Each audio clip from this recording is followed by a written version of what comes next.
A lot of that has to do with even us as parents, the way we were parented. My husband's reading this book right now by John Eldridge called Fathered by God. And he was telling me, oh my gosh, like reading this, like it gives me so much grace for my dad who didn't have that from his dad, and probably didn't know that. And I think that's just so important, like to understand, like, what was our family of origin when we were growing up and how did that affect us in the way we parented? I know for me, like, I grew up in a very strict household. My dad was a minister. There was right and wrong, and there was no in between. And although they were amazing parents, I knew that there were things that I wanted to be more open with my kids about.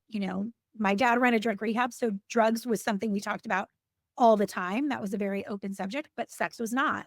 And, coming from a church culture, they don't talk about sex and it's just off the table. You don't do it and we don't talk about it. And so I knew that when I became a parent, that was a conversation that the girls and I were going to have on a regular basis as they got to the appropriate age, because I wanted to make sure that they heard it from me and they weren't getting it from outside sources, because I felt like I didn't have that communication with my parents. And it was the way they were raised. So they don't, it's no fault of theirs.